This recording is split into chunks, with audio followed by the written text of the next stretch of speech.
സ്വാശ്രയ മെഡിക്കൽ സ്കോളർഷിപ്പിൽ സംസ്ഥാന സർക്കാരിന് തിരിച്ചടി. കോർപ്പസ് ഫണ്ട് രൂപീകരിക്കാൻ സർക്കാരിന് അധികാരമില്ല എന്ന് സുപ്രീം കോടതി പറയുകയാണ്.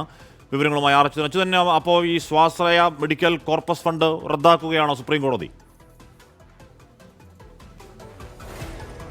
അശ്വി, തീർച്ചയായിട്ടും ഇതിന്റെ പശ്ചാത്തലം എന്നുള്ളത് ഈ MBBS ചേരുന്ന NRI വിദ്യാർത്ഥികളിൽ നിന്ന് 20 ലക്ഷം രൂപ വാർഷിക ഫീസ് വാങ്ങി അതിൽ 5 ലക്ഷം രൂപ ഈ പാവപ്പെട്ട വിദ്യാർത്ഥികൾക്ക് സ്കോളർഷിപ്പ് നൽകുന്നതിനുള്ള ഫണ്ടിലേക്ക് നീക്കിവെക്കുകയായിരുന്നു ഈ സർക്കാരിന്റെ തീരുമാനം. എന്നാൽ ആ കോർപ്പസ് ഫണ്ട് ഹൈക്കോടതി റദ്ദാക്കിയിരുന്നു. ഈ വിധിക്കെതിരെ സർക്കാർ നൽകിയ അപ്പീലിലാണ് ഇപ്പോൾ സുപ്രീം കോടതിയുടെ ഒരു നിർണായകമായിട്ടുള്ള ഇടപെടലും ഉത്തരവും ഉണ്ടാകുന്നത്.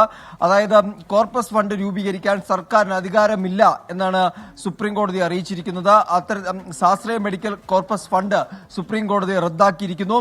കോർപ്പസ് ഫണ്ട് ഉത്തരവ് നിയമനിർമ്മാണത്തിലൂടെ നടപ്പാക്കണമെന്നാണ് ഇപ്പോൾ സംസ്ഥാന സർക്കാരിന് സുപ്രീം കോടതി നൽകിയിരിക്കുന്ന നിർദ്ദേശം. BPL വിദ്യാർത്ഥികളിൽ നിന്ന് അധികം ഫീസ് ഈടാക്കരുതെന്നും സുപ്രീം കോടതി ഈ ഉത്തരവിലൂടെ നിർദ്ദേശിക്കുന്നു.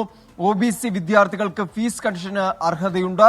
ഇതിനകം ഫീസ് അടച്ചവർക്ക് 3 മാസത്തിനകം തുക കോർപ്പസ് ഫണ്ടിൽ നിന്ന് തിരികെ നൽകണം എന്ന നിർദ്ദേശവും സുപ്രീം കോടതിയുടെ ഈ നിർണായക ഉത്തരവിലൂടെ പറയുകയാണ്. അതുപോലെ തന്നെ NRI വിദ്യാർത്ഥികൾക്ക് ഫീസ് കൺസെഷന് അർഹതയില്ലെന്നും സുപ്രീം കോടതി അടിവരയിടുന്നു. അങ്ങനെ ഇത്തരത്തിൽ അധികമായി ഇത്തരത്തിൽ കോർപ്പസ് ഫണ്ട് നിയമനിർമ്മാണത്തിലൂടെ നടപ്പാക്കണമെന്നാണ് സംസ്ഥാന സർക്കാരിനോട് ഇപ്പോൾ സുപ്രീം കോടതി പറഞ്ഞിരിക്കുന്നത്. ഹാഷ്മി.